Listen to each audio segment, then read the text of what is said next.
Hi, everybody. I'm here with Daen Fox, and we're talking recruiter enablement. Daen, for anybody that doesn't know you, gives an introduction to you. Hello, everybody. I'm Daen Fox. I am in the wonderful world of recruitment. For those of you that don't know me already, get to know me. Let's connect on LinkedIn. I'm there for everyone. I always make time for people. Who am I? So I've been in recruitment now for over 10 years. I absolutely love people. I'm so passionate about people, processes, businesses, really enable them and driving them, taking them into the future. What makes me different in the world of recruitment is I'm a little bit broken. So I'm neurodiverse, so blessed with ADHD. So I can think of solutions to problems in the spec like that. Yeah, so in every single boardroom, you definitely need a Daen Fox because I'll be thinking of the things that other people are either thinking or scared to say. I will say it and be the people's voice, the people's champion. So that is me. I wonder why there's so many people in recruiting that have got ADHD because, I mean, there really are quite a lot. And I'm not saying like everybody's like you. They're definitely not, right? You are different. Yeah. But there are a lot of people. I wonder why. It's a discipline that attracts people who do think a bit differently. What do you think? Is there? It's great because in recruitment, people just think it's just filling jobs, but it's not. It's like having to epically multitask. Like I'm baffled whenever I see any recruiter that hasn't got 20 tabs open. I've seen your tabs open, Adam. And it's great because you're not just stuck doing the same old, same old. So, and everything you do as well is with a purpose. In recruitment, you are there from the beginning of the awareness funnel, all the way from them coming through that life cycle and entering the business. And it's just that constant endorphin rush. And I don't think there's many professions that you get that same rush from.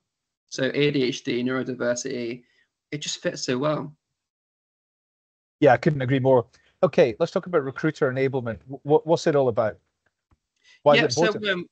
I've had the luxury of working for a variety of different teams in different sectors, from volume to specialist to exec. I've built teams from scratch, and I've also worked with teams that are quite established. There's a bit of a trend in the UK. There's a bit of a trend, and that is teams getting stuck, don't really know what to do. They've reached their mental capacity, and really they just need to shout out for help.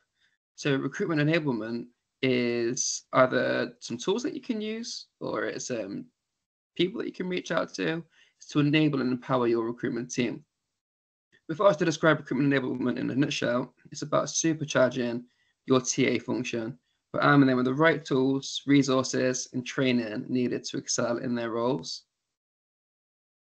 Yeah, absolutely agreed. So if they, I mean, my perspective is if they like, there's a lot of teams where they've got an applicant tracking system, they've got LinkedIn accounts, they give people a phone and they tell them just to get on with it and be entrepreneurial. Yeah, Have you seen this? yes. It's the Downsides spray to and pray, that? or like everyone can recruit. Go on, I'm going to go give my mate Jerry a role in recruitment because, well, let's just pick up the phone and speak to people. Why wouldn't they want to work for us? We're X company. Yeah, absolutely. What are the downsides to like not doing enablement properly? You get a really demoralized team, really deflated. You get a team that almost start to manifest imposter syndrome. I've genuinely had that not too long ago when I first took my head of TA role at a big retailer. It didn't take me long to get out of it, but I wish I snapped out of it sooner. But if you don't have the right tools, the right back in order to achieve what that business needs, because you were in that role for a reason, then before you know it, it can overwhelm you. But by having the right support framework in place, the right tools, and I know we're going to talk about poetry at some point. That tool is just a godsend. It really does unlock you. Yeah, it's just recruitment enablement is one of the most important fundamental things that you need. Yeah, no, we're not going to talk about poetry actually, Okay. but let's talk about let's talk about some of the things that you would recommend, like specific things. Recruiters need, I mean, they need a lot of things to get their tasks done, and I'm not just talking about candidates. They need recruitment's more of a marketing job than it ever has been. They need things like interview questions. They need things like policies and processes, and they need all those different marketing assets, and they need research information and stuff like that. Like, what are some of the things that we should be doing to help recruiters like save time and get what they need? Every recruiter and every team that I take over needs a recruitment toolkit. And also as well, it needs to be tailored to their needs and to their business. So it's all well and good that I've got a recruitment toolkit that I built at BT, but it wouldn't work at the co-op where I went to, or it wouldn't work at Nuffield Health.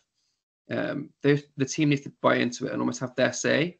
So you can present them with the tools that they need, and then they can, finesse it and personalize it to them, so they understand it, and then they get the best value. By having that recruitment toolkit, you are putting in the basics. Everyone knows how everyone works, the way of working. Everyone knows like who's the Cristiano Ronaldos, who's the Manuel Neuers in the team. So you lean on each of their strengths and weaknesses. Yeah, absolutely. I think a toolkit's a really great way of explaining it. And when I was doing a lot of research on this subject last year, I found that probably 80% of companies have done nothing much in terms of giving, their teams any type of toolkit.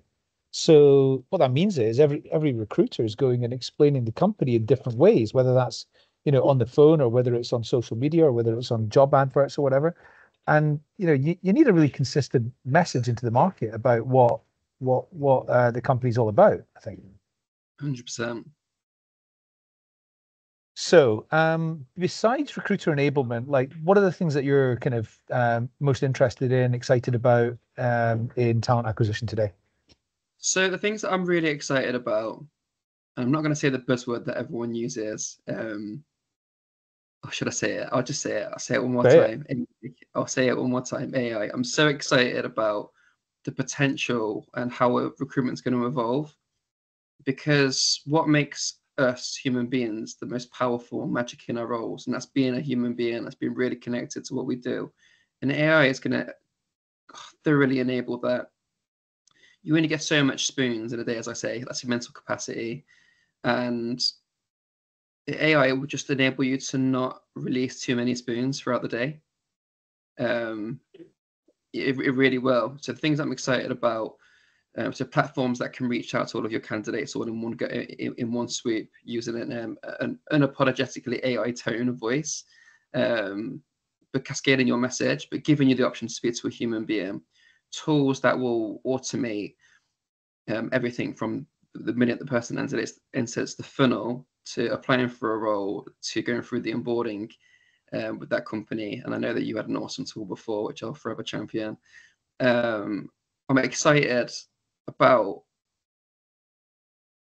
first and foremost, how it's going to unlock TA and recruitment, but also as well what it's going to do to the candidate experience, especially in the UK market, because we need a real focus on candidate experience.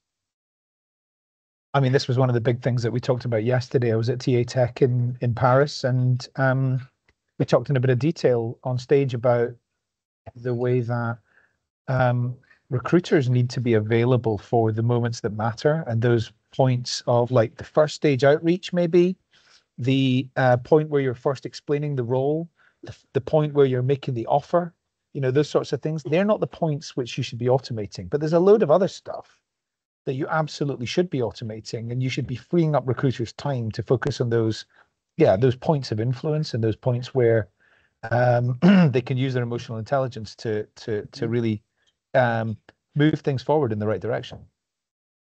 Like, for instance, what made me choose Trinity Home Care over other companies that offered me a role at the same time?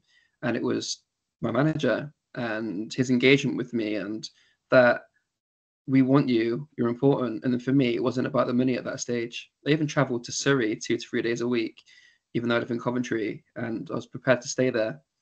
It's that EI, it's that love and support that you give your candidates that are going to get them across the line. Wonderful. I think this has revealed quite a lot about you as a leader, and as a in terms of your sort of approach to what talent acquisition should be all about. So, Daen, thank you very much for your time today. It's been great to talk to you, and I look forward to seeing you soon. Thank you so much. Cool. Cool. I think I spoke at a million miles an hour.